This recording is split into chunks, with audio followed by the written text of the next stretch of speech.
Hello from Gilbert and Tobin. I'm Moya Dodd. And I'm Matt Rubinstein, and this is The Competitive Edge, what you need to know about competition law in Australia and around the world. Today, the Thursday Merger Club. Partner Tanya Macdonald and Special Counsel Haidee Leung join us to talk about the first year-ish of Australia's new merger regime, what we've learned so far and what we can expect for the future. Just given the very technical nature of our legislation and the regulations and determination, there are more questions, I think, coming up on what are otherwise substantively pretty vanilla deals or no competition issue deals than we'd like, but we're working through that as I think everyone is. We've been involved in over 20% of notified transactions to the ACCC under this new regime. So we feel like we've seen a lot, have a pretty good feel as to how this operates in practice, and also getting a bit more experience as to what the ACCC expects of us and how to engage with them most efficiently. But first, Matt, we thought we might eventually run out of merger jokes for our episode titles, but it seems they're making new murder shows as fast as we can copy them. Luckily, they are. The Thursday Murder Club came out on Netflix late last year. It's based on the first in a series of books by Richard Osman, who's a British TV presenter and now, of course, a podcaster. Of course. And these are the books about people in a retirement home who get together every Thursday to solve old murders, but soon find new real-life murders that need to be solved. That's right. The books are great, actually. And like a lot of adaptations, the movie isn't quite as good. Are there any films that are better than their books? I mean, there are some films that the authors of the books thought were better, like The Godfather or Fight Club. And there's Jaws and even the first two Die Hard movies. But most of the time, the books are better. And the Thursday Murder Club must be a nod to Agatha Christie's collection, The Tuesday Club Murders, where Miss Marple's friends tell stories about real mysteries and then Miss Marple always solves them. It is. Agatha Christie, of course, has the most books or stories with murder in the title. Does she? Those include Murders on the Orient Express, on the Links, at the Vicarage, at Hazelmoor, in 3 acts, in Mesopotamia, in the Muse, in Retrospect, for Christmas, of Roger Ackroyd, and with mirrors. Okay, so we're not going to run out anytime soon. I think we'll be okay. Okay. Did she ever write A Murder Around the Grounds? Unfortunately, she did not. A missed opportunity, I think. Oh. But something must have been happening around the grounds. Well, in world news, there may or may not be a memorandum of understanding between the US and Iran, somewhat ominously signed at the Palace of Versailles, which was supposed to establish a permanent ceasefire and called for both parties to return the Strait of Hormuz to its pre-war state. And that should have meant that fuel and fertiliser will start moving again? Yeah, but it's still not clear if or when we'll get back to normal and whether there'll be fees or charges for transiting the strait in the future. Well, this was a bit of a wake-up call when it comes to our reliance on fuel imports and also the way we can collectively deal with these kind of shocks. It sure was. So in May, the government passed an amendment to the competition law to allow the ACCC to respond quickly to exceptional circumstances and let competitors work together without breaking the law. Yeah, but did we really need this? I mean, we saw during COVID and then this year again that the ACCC's been able to move pretty quickly to grant urgent interim authorisations. It has, and back in March it granted interim authorisation to the fuel suppliers to manage the shortages together. They applied on the Friday and it was granted on the Sunday. So technically, is that like 0 business days? I think it's 1 business day technically, Okay. Since for authorisations the clock starts at, on or with the day that the ACCC gets the application, and not from or after that day, according to the Acts Interpretation Act of 1901. Of course, but that's still pretty quick. It is, but it is still a bit of a hack. So now there's a more streamlined process for the ACCC to grant these authorisations, and also class exemptions, which can apply a lot more broadly. So all of this depends on the minister making a declaration that there are exceptional circumstances that would cause significant harm to the Australian economy or consumers. And a declaration can last for up to 6 months, but it can be extended. Yeah, and it can also apply retrospectively all the way back to the 1st of April this year. And the ACCC can also issue authorisations or class exemptions retrospectively, which they can't do under the normal process. And the ACCC needs to be satisfied that the conduct would help with the response to or the recovery from that exceptional circumstance. Yeah, and they need to have regard to the likely public benefit and detriment, but they don't need to be satisfied that one outweighs the other. So nothing changes unless the minister issues one of these declarations. Hopefully they won't have to this time round, but it sounds like a useful tool next time we find ourselves in exceptional circumstances. Yeah, like Australia winning the World Cup. Well, we just did. We beat the English in the women's T20 final at Lord's, no less, with Matilda's alumni Elise Perry starring as usual for the Southern Stars. They've actually won 7 of the last 10 editions, Matt, so maybe it's not even such an exceptional circumstance and probably doesn't cause significant harm to Australian consumers either, although the economy might suffer for a day if nobody's going to work. Well, any boss who sacks anyone for not turning up that day is a bum, surely. How true that is. But our own winning team have put together a great update on the exceptional circumstances legislation, which we'll link to in the show notes. What else is going on? Well, we've been talking a lot about the coming prohibition on unfair trading practices, but as Dr. Andrew Lee said last time, the existing and in some ways overlapping consumer protections will still apply. Like misleading and deceptive conduct, unconscionable conduct, and of course, unfair contract terms. Right, and the unfair contract terms framework was overhauled in 2023 to make unfair terms illegal for the first time. Before that, they were only considered to be void and unenforceable. And now they're also subject to the triple threat civil penalties, which this year went up to the greater of 100 million, 3 times the benefit, or 30% of turnover during the breach period. That's right. And after a bit of a slow start, the ACCC has just brought its first 2 court actions under the new framework in this many weeks. And the first one is against online health and wellbeing company Miyagi and its CEO. Does Miyagi's program involve sanding the deck, painting the fence, and waxing a series of classic American cars? No, but it does involve personalised nutrition plans, exercise on demand, stress management support, and regular monitoring and feedback. So the ACCC says that Miyagi signed customers up to various programs with an upfront fee or a subscription on a standard form contract that said there was no right to a refund or cancellation, even if you'd just signed the contract or hadn't used any of the services. Yeah, and the ACCC is arguing that those terms caused a significant imbalance between the parties. They weren't reasonably necessary and they'd cause detriment to consumers. And also that consumers weren't really given the opportunity to think about them because someone was on the phone waiting for them to read and accept the terms, all of which they're saying makes the terms unfair. Yeah, and this conduct took place before the latest increase in maximum penalties, but they're still looking at a maximum of $50 million, 3 times the benefit, or 30% of turnover. And what does ACCC Commissioner Luke Woodward say about this action? He says, wax on right hand, wax off left hand, wax on, wax off, breathe in through nose, out through mouth, wax on, wax off, don't forget to breathe, very important. So Luke is Mr. Miyagi now? He always was, kind of. And the second case is against Amazon, which 2 years ago started putting ads in its Prime Video service unless you paid $3 a month extra to stay ad-free. I do remember that. But businesses are generally allowed to change the prices or their services, aren't they? They are, but here the ACCC says the problem was with the contract terms that allowed Amazon to change the services and the terms of the agreements without any entitlement to a pro rata refund or other meaningful redress. Well, nobody wants to give us a refund. But again, the ACCC is saying that caused an imbalance in the parties' rights and obligations, no meaningful entitlement to redress, obvious detriment to consumers, and not necessary to protect Amazon's legitimate interest. And so it says the terms were unfair. Yeah, and eventually Amazon did change its terms to introduce a pro rata refund, but the ACCC says that just goes to show that the original terms weren't necessary. And they're saying more than 1 million annual Prime customers were affected. That could mean a substantial penalty, couldn't it? It could, especially given the annual Australian turnover of Amazon as a whole. All right. Time for another? So as of the 1st of July, the ACCC is monitoring supermarket prices under the new prohibition against excessive pricing, or more colloquially, price gouging. And there have been a few attempts to get something like this into law, especially over the last few years. Was this kind of inevitable?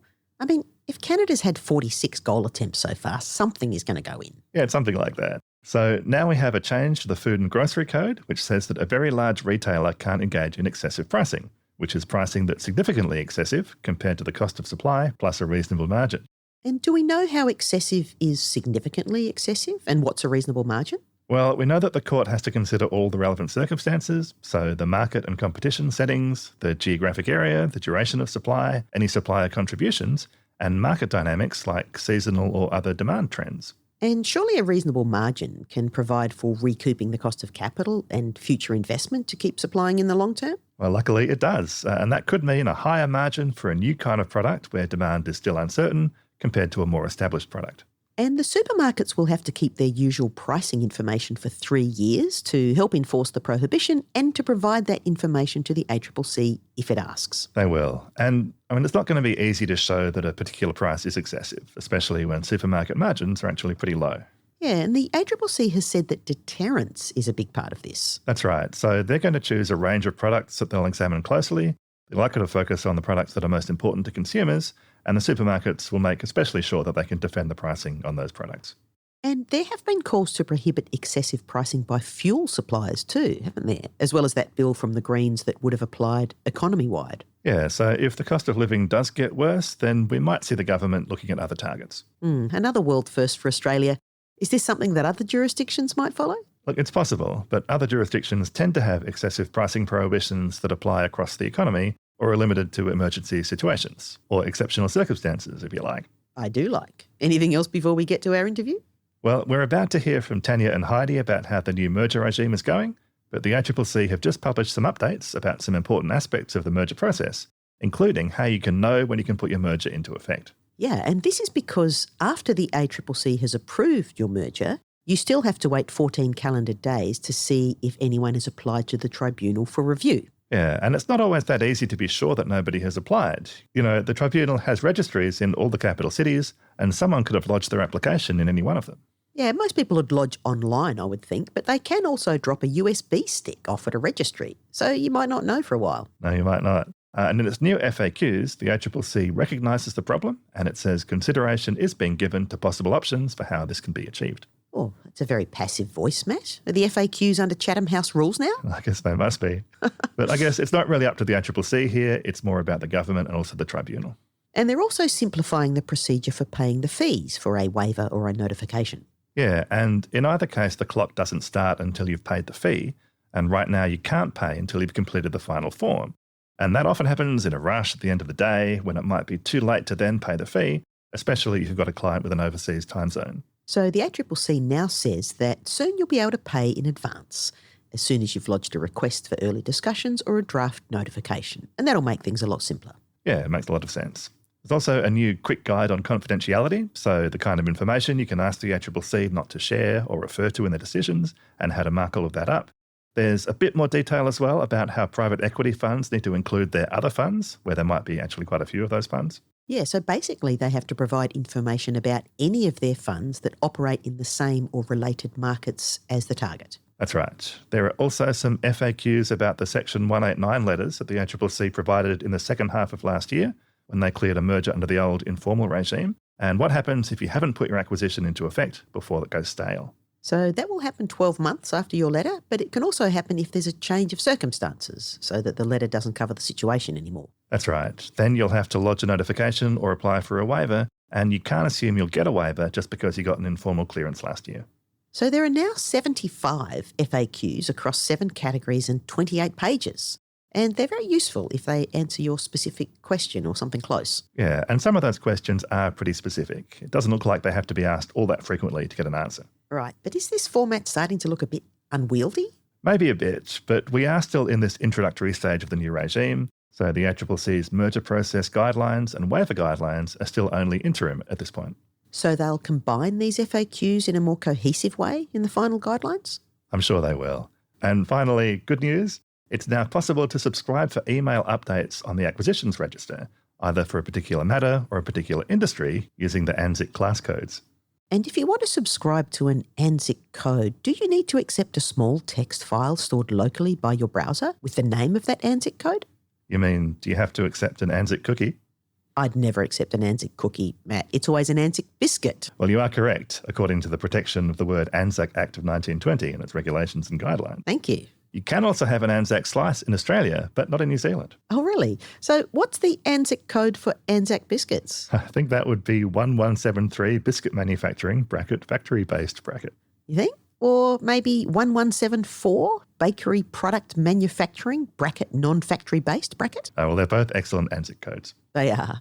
Now, the government has just introduced a new bill, which is the Treasury Law Amendment Strengthening Accountability for Tax Advisor Misconduct and Other Measures Bill, which has a lot more to do with merger reform than you might think. Yeah, and that includes the issue of whether your merger is void or just voidable if you haven't got ACCC approval. Yeah, and the answer is, it depends. The bill also further clarifies the kind of control or changes in control that could bring an acquisition into the new regime, with a focus on who's an associate and when they might have joint control. And if you've got clearance for your acquisition that is about to go stale, the bill would allow you to apply for an extension of up to 6 months at a time, though the ACCC will have to consider whether there have been material changes to the market and whether there are reasonable reasons for the delay. Well, reasonable reasons are the best kind of reasons. They are. And the team has put together an especially great update on that bill, though mostly on the merger part and not so much on the tax advisor misconduct part. Not that we condone tax advisor misconduct. No, certainly not. But in the meantime, Matt, you recently sat down with partner Tanya Macdonald and special counsel Haidee Leung to talk about everything that's been happening in the new merger regime. But was this the Thursday merger club or was it the Tuesday club mergers? It actually was a Thursday, which was convenient for us. And Tanya and Haidee had a lot to say about the expectations of the new merger regime, whether those have been met or exceeded in good or bad ways, what we like about the new framework, and what we think could use some more tweaking. Let's take a listen. I'm delighted to be here today with partner Tanya Macdonald and special counsel Haidee Leung, who've been deep in the trenches of Australia's new merger regime, who've made it back to tell us some tales. Tanya and Haidee, welcome back to The Competitive Edge. Thanks very much, Matt. Delighted to be here. Now, under the old informal clearance process, there was often a question about whether or not you should notify the ACCC of your merger. You'd often talk about market definitions and market shares and possible theories of harm. Has all of that now been fixed by the new mandatory regime? So to a large extent, yes. If you are planning a transaction in Australia now, I think the first thing to know is that there's now a mandatory and suspensory merger regime in Australia. So the first thing to consider where you have a deal that touches Australia is, will it meet the notification thresholds? So that's a really critical question because in Australia, the legislation as it currently stands means that to the extent that there is a merger that's notifiable and it's not notified to the ACCC, that merger is automatically void. So not voidable, void.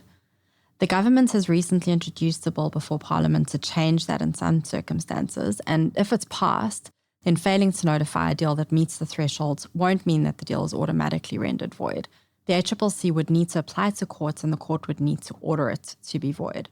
Interestingly, in deciding whether to make such an order, the court is expressly prohibited from considering whether the deal will impact competition. The intention there is to prevent merger parties circumventing the ACCC as the first instance decision maker and effectively getting the court to decide on the substantive competition analysis. So you can understand the rationale for that provision. Another thing to note is that the deal will only be voidable if the parties have failed to notify the deal to the ACCC. If you've notified the deal, so in other words, you've commenced that notification process, but then go ahead and complete the deal before you're allowed to, so before you have ACCC approval and the 14-day period has run, that merger will still be automatically void even after these amendments are in place. So once you've started that process, you're really committed to seeing it through, just as you are now under the current automatic voiding provisions. We don't know yet when the bill will get passed, particularly as it's part of an omnibus bill dealing with a range of other legislative reforms, including some controversial tax reforms. So for now, certainly the situation is that to the extent that you don't notify, your transaction is void. So that's a really, really critical aspect of your transaction to get right. Yeah, so there's obviously a powerful incentive, and you would probably err on the side of notifying at this stage. But is this a difficult question in practice? And does it often get complicated to work out whether you've met those thresholds? So there are a number of cases where it's relatively straightforward, but there are certain circumstances where, for example, if it's not a kind of traditional corporate structure or where you're considering a number of entities, whether those entities are in fact connected entities, whether revenue is actually Australian revenue, that can sometimes raise some questions. The new government bill does make it a bit clearer where there's a change of control of an entity. So it goes into a bit more detail in defining what control is and what it isn't, and also which connected entities and associates are really competitively significant to the question of control, and particularly joint control. So just given the very technical nature of our legislation and the regulations and determination, there are more questions, I think, coming up on what are otherwise substantively pretty vanilla deals or no competition issue deals than we'd like, but we're working through that as I think everyone is. And you mentioned Australian revenues, and a lot of deals these days have global or at least multinational implications. When will those need to be notified in Australia? So under our thresholds, an acquisition would only need to be notified where the target has a connection in Australia. And that's defined in our legislation as a target that is carrying on a business in Australia. This is actually a common law concept, and it's used in other parts of our competition legislation as well. Now, for most cases, this is probably a pretty straightforward answer. So particularly where you have an Australian subsidiary and it's got operations in Australia and you have quite a few Australian customers generating revenue. However, this question's not always that straightforward. I'm thinking of situations where we're considering acquisitions that involve startups, for example, that may not have many, if any, customers yet, or perhaps even if they do, they're not really generating any revenues in Australia. Otherwise, there might be situations where you have a pretty established company, but because for the relevant products and services, they're still in the research and development phase, so there's no actual relevant product or service being sold in Australia. That's not to say, though, that if a target does not generate any revenues in Australia and does not have any customers in Australia, that would automatically rule it out as carrying on a business in Australia. Other things that courts have had to consider is the extent to which the target owns assets, for example, IP rights in Australia, or otherwise it might be undertaking activities that are geared towards generating profits in Australia, which is still relevant to the question of whether it's carrying on business in Australia. And we know that for a long time, the ACCC has been concerned about serial acquisitions. So there's a bunch of deals in the same market where individually none of them might meet a threshold, but altogether they could.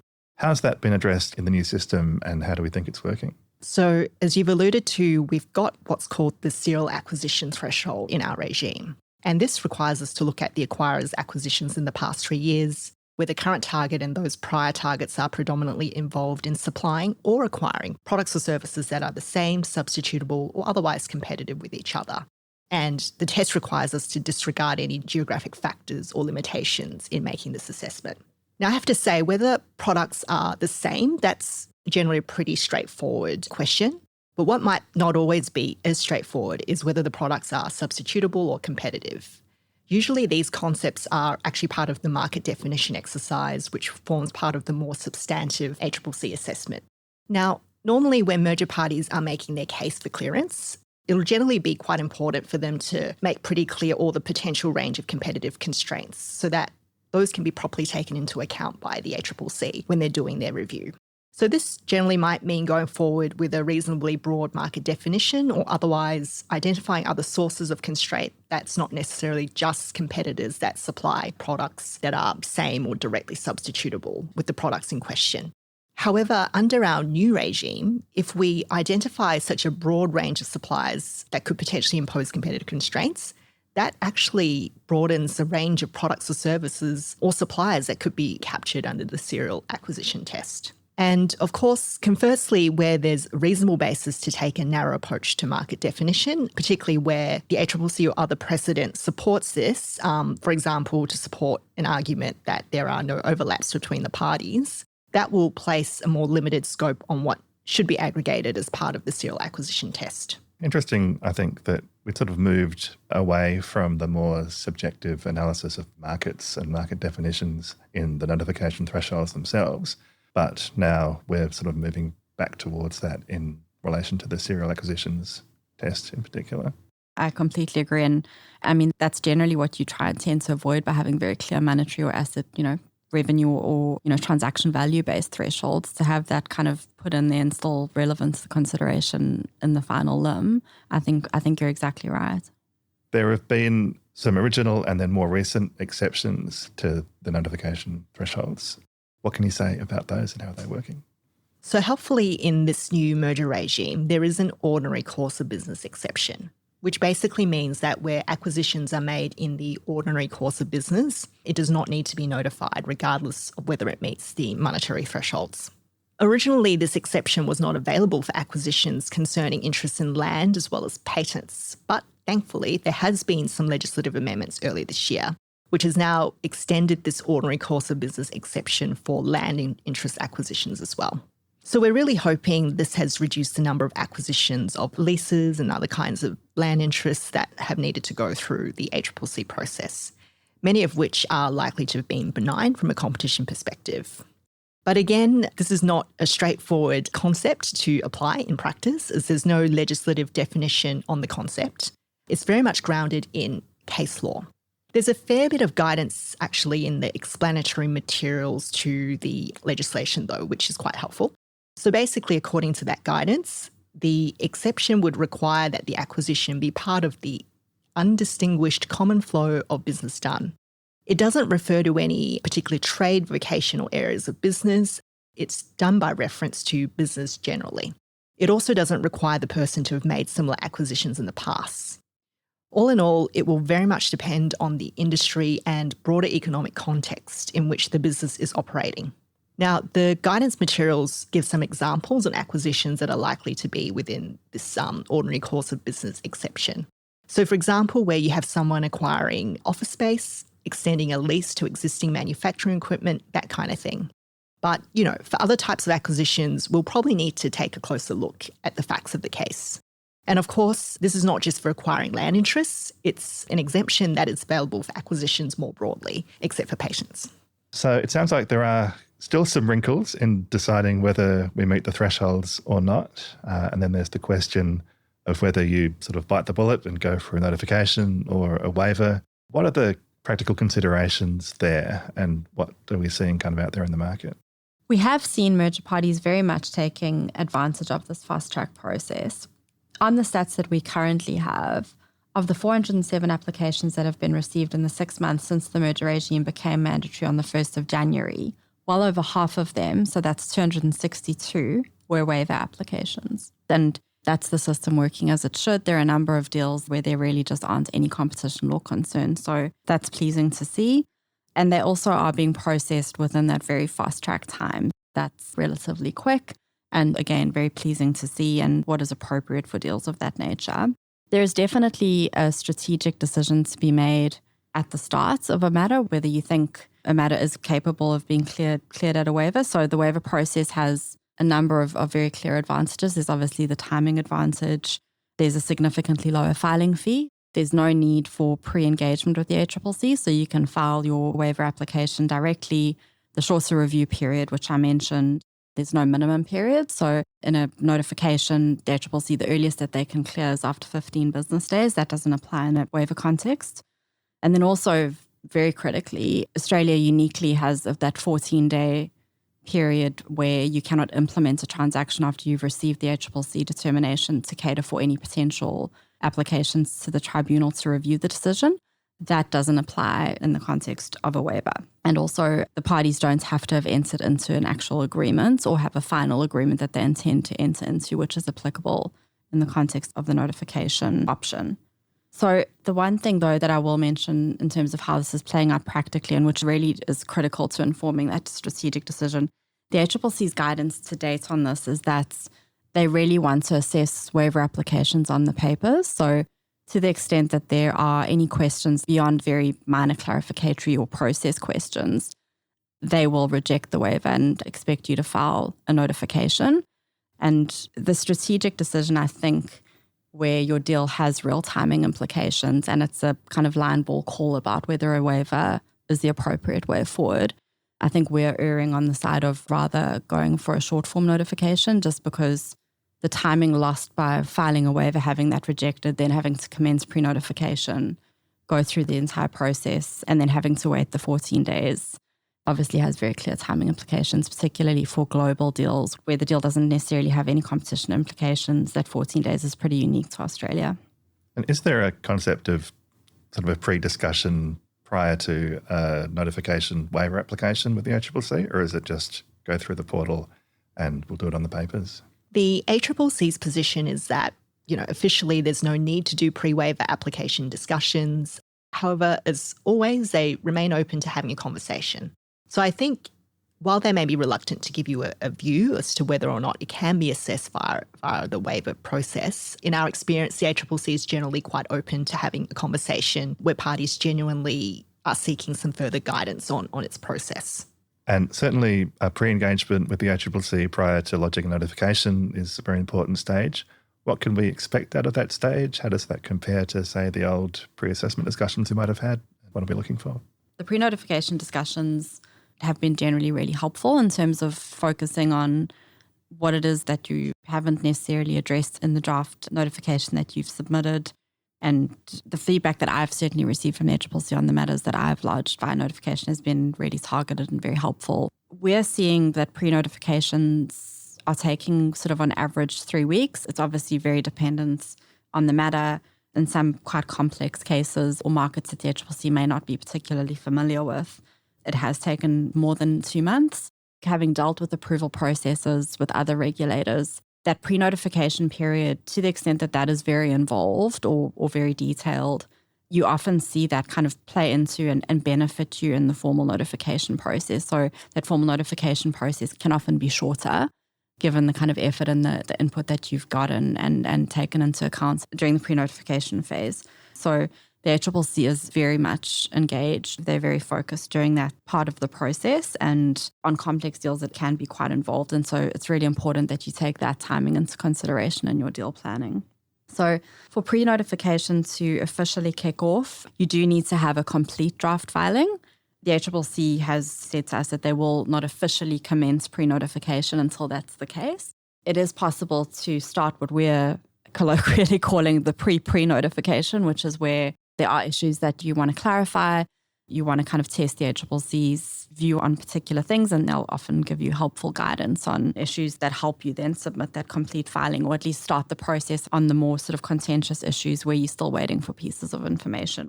So we have the option of the long form and the short form. What are the differences between those two forms, and how do we decide which way to go?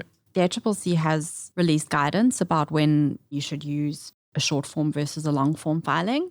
Those are kind of market share related. So the questions in the long form include the questions in the short form, and then there are a couple of additional questions that go to barriers to entry, other types of competition factors. But I think critically, the long form documents, there is the upfront production of a number of documents. So documents that go to the rationale of the parties in relation to the transaction, documents that discuss the transaction, that discuss the competitive dynamics in the market. So that's something to bear in mind.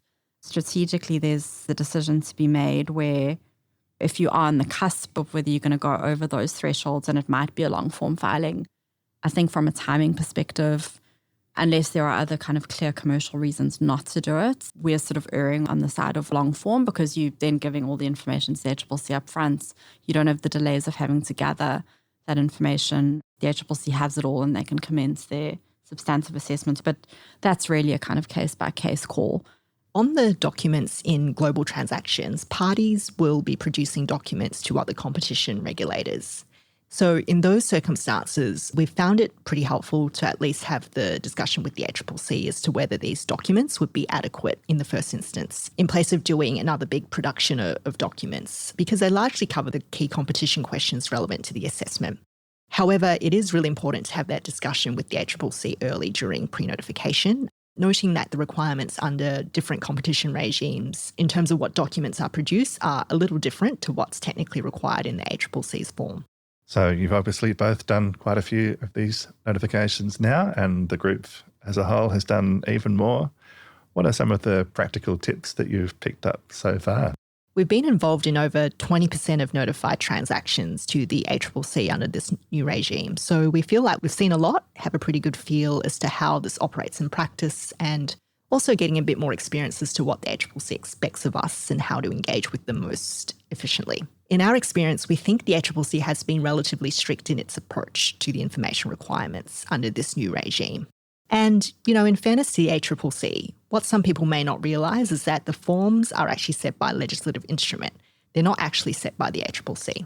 So having that context, they do try and work as efficiently with us as possible, but there is the limitation that they are also bound by the requirements of the form. And on top of that, in this new mandatory and suspensory regime, the ACCC has actually become the administrative decision maker. So we also understand why they are taking a more robust approach. We're very committed to turning around draft applications very efficiently and quickly, but of course we can't do that in the absence of having the required inputs. We appreciate that this is often a huge burden on the businesses themselves, but we do have a couple of practical tips just for merger parties when they're doing their merger planning as to what kind of resources and timing would be required. One aspect that usually causes some issues, particularly where an acquirer is buying a business that's quite small in the market, they may have a very limited presence in Australia, and that's the request for market shares. The ACCC forms require market shares even in an application for a waiver, and of course they require this going back 3 years for the short form and the long form. We've found even for businesses where they have a very limited presence in Australia or there's just not publicly available data, the ACCC has pressed for this information. So it's important to plan a bit to see what work they could do to provide the best estimates they can to the Commission ahead of the process. This is especially important for the waiver application because the ACCC in that process will not have a back and forth with merger parties generally. So this means if we're unable to provide market share estimates, this does materially increase the risk of the application being rejected. Another thing just to be aware of is the concept of connected entities, which could capture a very broad range of entities. It's a very complex exercise for some businesses, but we have seen the ACCC focus a lot on obtaining information for connected entities, and sometimes this is regardless of whether it's material to the competition assessment. So, for example, we've seen them request this information in regards to activities of portfolio companies, for private equity firms. The ACCC has also indicated that as a general rule, each reference to a party to the acquisition includes each of the connected entities of the acquirer and the target, and that encourage parties to engage with the ACCC early if they're a bit unsure as to how to answer specific questions that are related to connected entities. Another potential curveball in the information gathering process is, in particular for conglomerate mergers, the ACCC actually takes quite a broad view on what is considered to be an adjacent market, at least in the guidance materials which they've released. In the form, they've defined it as any product or market which could be supplied to the same or similar customers. So that could be very, very broad in some cases, especially on global mergers. We've found this approach to be quite different to what's required in other jurisdictions such as in Europe and the US. I think that some of us were a bit surprised by the level of the fees, and we understand that the government wants the regime to pay for itself, so it isn't necessarily an ACCC-motivated process. But a lot of the jurisdictions we might be dealing with have lower fees or even no fees at all. What do we need to be aware of when we're looking at paying those fees? Very important question, because there is no effective notification until the filing fee has been paid. So logistically, this has presented a few little hurdles. There's currently no ability to prepay this fee in Australia yet. So you need to make sure your business or whoever's responsible for transferring the fee is in a position to do that on the same day as the filing being lodged with the ACCC if you're keen to have the same effective notification date as when you submit the documents. So this will mean a bit of careful planning, particularly if this is a global merger and the relevant headquarters is situated outside of Australia with a different time zone. And of course, if you'll be transferring the filing fee from an overseas account, it's really important to take into account any fees taken by the bank in the transfer process, because the ACCC needs the exact amount for the notification to be valid. What we've found to be most practical, particularly for global deals, is to actually have your law firm hold the amount in trust. That way we can deal with the payment of the fees during our business hours to make sure that's effected quickly. So just important to have that conversation early and upfront. I should add that the ACCC has recently announced that it's working on a way to allow applicants to prepay the filing fee. We're really looking forward to this fix, because that will mean just one thing that we can get done earlier so we don't have to worry about it on the day of filing. As we're approaching the 12-month mark, are there any observations that you might have in closing about how things are going and how things might be improved? I think that the process overall is obviously very much in its early days, and I think we are learning along with the ACCC. I think the approach that various ACCC teams that I've engaged with has been to sort of move things along as quickly as possible. They've been very engaged. They've been very open to feedback on whether their information requests can be answered in a more efficient or effective way. I think the ACCC has received more applications than they were potentially initially anticipating, but have nevertheless continued to meet the KPIs that they set for themselves. So that's very impressive. So in terms of things that I'm looking forward to in the next few months, definitely the legislative changes that address the void versus voidable issue. I think that will be a really critical change. Another sort of practical issue that has arisen, and that, as I mentioned, is unique to Australia, is this 14-day waiting period. I have a real question about the necessity of that. I think it's the party's risk about implementing and then having to unscramble the egg, so to speak, if there is an application that's filed with the tribunal. But we are also experiencing practical issues with working out whether that 14-day period is actually passed, whether you call or email the tribunal to work out whether they've received any applications. There are multiple registries through which those could be filed. And, I feel for the tribunal staff, I imagine they're getting several, if not dozens of calls a day to work out or to confirm that 14-day period has passed. I think there needs to be settled guidance on how that can be managed more efficiently, because when you have a global deal where timing is imperative and in circumstances where you can't get a clear answer, that is potentially commercially meaningful. The ACCC has said that it's aware of the issue and hopefully we'll see a solution to that soon.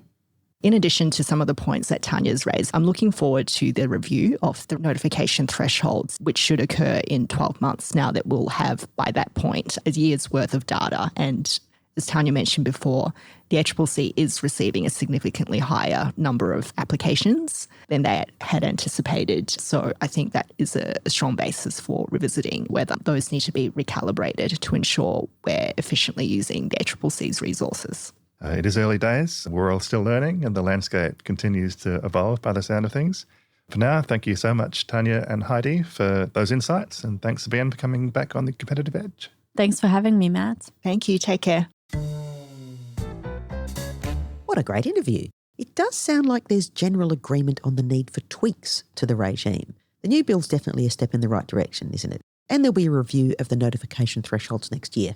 Yeah, and there's also a review of the whole framework after 3 years. But it's good to see that we're already dealing with issues like that question of void or voidable. And the ACCC haven't said they've got a problem with the current thresholds or the volumes they're dealing with right now, have they? No, they haven't. But I think the fact that there are so many more notification waivers than the ACCC had originally predicted could be something to look at. I mean, if more acquisitions can be dealt with through waivers rather than notifications, then that's great. But if it means a lot of clearly benign mergers are having to go through this process, that's not so good. But it's still early days. It is still early days.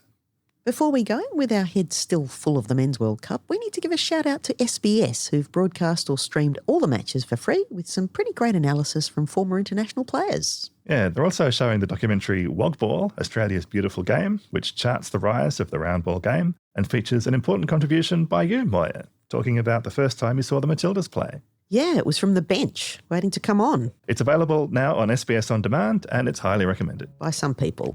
Remember, you can find relevant links in the show notes and email us at edge@gtlaw.com.au. And if you enjoyed today's episode, please subscribe, leave us a review and tell your friends. Till next time, this was The Competitive Edge with Gilbert and Tobin.